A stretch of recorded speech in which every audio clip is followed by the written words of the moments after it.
Groet in die wonderlijke naam van ons koning Jesus Christus, geliefdes. My naam is Israel Thijs en welkom by Broodbreek, die program van die Here waar ons dagelijkse hoofdstuk in die Nuwe Testament lees en die doen om ons Christen te vernieuwen en te versterken op 'n dagelijkse basis.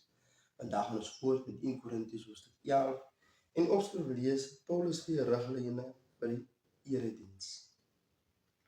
Ek wil julle daarvoor prys dat julle in alles aan my dink en dat julle bly vashou aan die Christelike geloofsoortuigings soos ek dit aan julle oorgedra het. Ek wil egter hê julle moet weet dat Christus hoof is oor elke man, dat die man hoof is oor sy vrou en dat God hoof is oor Christus. Elke man wat met 'n kopbedekking bid of profeteer, doen Christus oneer aan. En elke vrou wat bid of profeteer sonder 'n kopbedekking, doen haar man oneer aan. Want dit is dieselfde as wanneer haar hare afgeskeer sou wees. Ja, as sy weier om 'n kopbedekking te dra, kan sy ewegoed haar hare ook maar afsny. Maar aangesien dit 'n skande vir 'n dame is as haar hare afgesny of haar kop kaal geskeer is, behoort sy 'n kopbedekking te dra.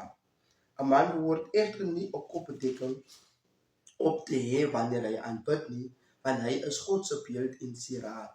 Die vrou is weer die man se sieraad. Die eerste man is immers nie uit die vrou geneem nie, maar die vrou uit die man. Die man is ook nie ter wille van die vrou geskep nie, maar die vrou ter wille van die man. Die vrou moet dus 'n kopbedekking op haar hê as 'n teken vir haar man se gesag oor haar, want die engele is besig om toe te kyk. Tog voor die Here is die vrou aangewese op die man en die man is weer aangewese op die vrou. Want alhoewel die eerste vrou uit die man afkomstig was, is alle man sedert uit die vroue gebore.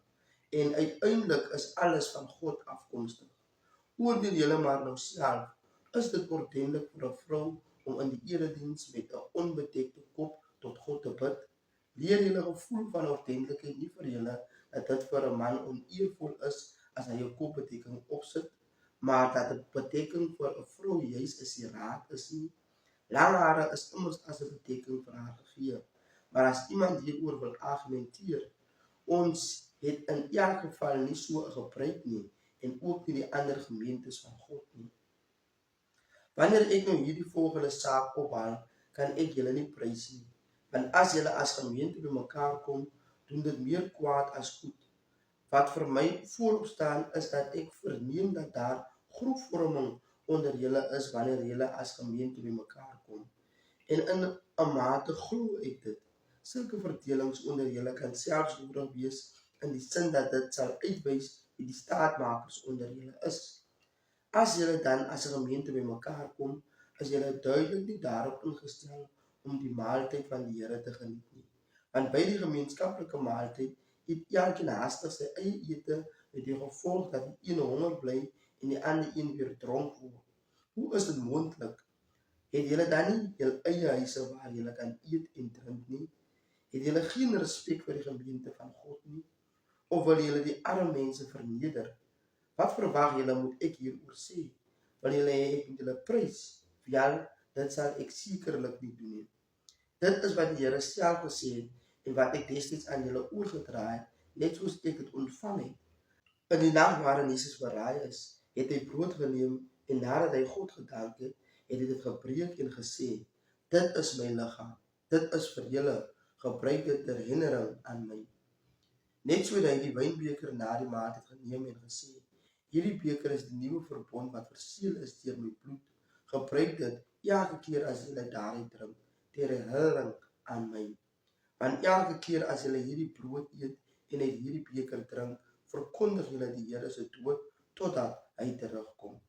As iemand dan op 'n onwaardige manier van die brood eet of uit die beker van die Here drink, sal daardie persoon skuldig wees aan sonde teen die liggaam en die bloed van die Here. Dit is waarom julle julleself moet ondersoek voordat julle van die brood eet en uit die beker drink.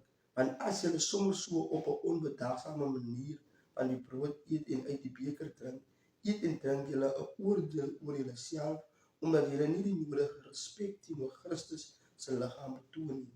Dit is waarom daar baie swakkes en siekes onder julle is, en heelwat onder julle reeds oorlede is.